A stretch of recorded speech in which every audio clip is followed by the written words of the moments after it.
ഞാൻ പറഞ്ഞല്ലോ, ഈ കേസിന്റെ ഇതുവരെയുള്ള അന്വേഷണത്തിലും പ്രതിയുടെ മൊഴിയുടെ അടിസ്ഥാനത്തിലൊക്കെ പ്രതിക്ക് ഈ കേസിൽ പങ്കുള്ളതായിട്ടുള്ള കാര്യം മനസ്സിലായിട്ടുണ്ട്.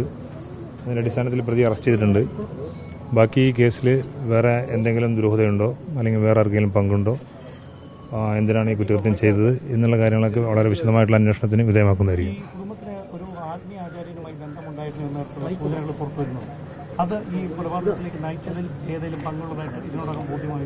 അല്ല, അത് അതിന്റെ വിശദാംശങ്ങൾ മനസ്സിലാവണമെങ്കിൽ കുറച്ച് സയന്റിഫിക് എക്സാമിനേഷൻ കൂടി ആവശ്യമുണ്ട്. ഇതിന് മൊബൈൽ ഫോൺ സീസ് ചെയ്തിട്ടുണ്ട്, പിന്നെ സാഹചര്യ തെളിവുകൾ കുറച്ചുകൂടി വിലയിരുത്തേണ്ടതുണ്ട്. ഇതെല്ലാം മനസ്സിലാക്കിക്കൊണ്ട് ബാക്കി എന്തെങ്കിലും ഉണ്ടെങ്കിൽ നമ്മൾ കണ്ടുപിടിക്കുന്നത്. പ്രതിയെ അറസ്റ്റ് ചെയ്ത് കഴിഞ്ഞു, പക്ഷെ കാരണം എന്താണെന്ന് ഇതുവരെ വ്യക്തമാക്കുന്നില്ല. സഹോദരിയോടെയുള്ള ഏതെങ്കിലും തരത്തിലുള്ള വൈരാഗ്യമാണോ ദൈവം ഇതിനെ കിണറ്റിലിടാൻ കാരണം? സാധാരണഗതിയിൽ അറസ്റ്റ് ചെയ്യുമ്പോൾ കാരണം വ്യക്തമാക്കേണ്ടതാണ്. ഇതുവരെ അങ്ങനെ ഒഫീഷ്യലായി എന്താണ് കാരണമെന്ന് ആരും പറയുന്നില്ല. അല്ല, അത് പ്രതി പറയുന്ന കാരണം അതേപടി പറയാൻ ബുദ്ധിമുട്ടുണ്ട്.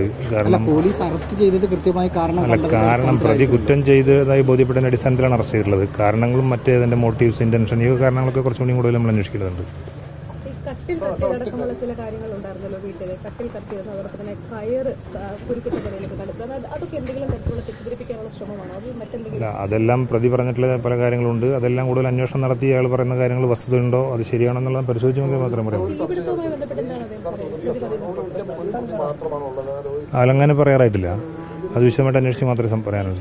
കുട്ടിയെ കൊണ്ട് കെട്ടിലിട്ടതിന് ശേഷമാണോ കത്തിച്ചത്? അല്ല, ആ കാര്യങ്ങളൊക്കെ ഇപ്പോൾ ഒരു പ്രതി പറഞ്ഞ അറിവിന്റെ അടിസ്ഥാനത്തിലാണ് നമ്മൾ പറയുന്നത്. അത് നമ്മൾ കൂടുതൽ വസ്തുക്കൾക്ക് വിധേയമായിക്കൊണ്ട് തന്നെ തെളിവുകൾ കൂടുതൽ കമ്പയർ ചെയ്തിട്ടൊക്കെ വേണം നമുക്ക്.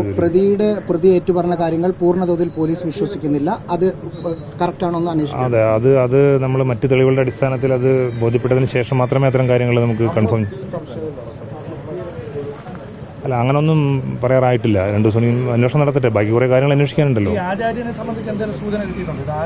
അല്ല, ഇതുമായിട്ട് ബന്ധപ്പെട്ടുള്ള ആളുകളെ കുറിച്ച് എല്ലാം സൂചനയുണ്ട്. അത് കൂടുതൽ നമുക്ക് മനസ്സിലാക്കിയെടുക്കേണ്ട കാര്യമുള്ളൂ.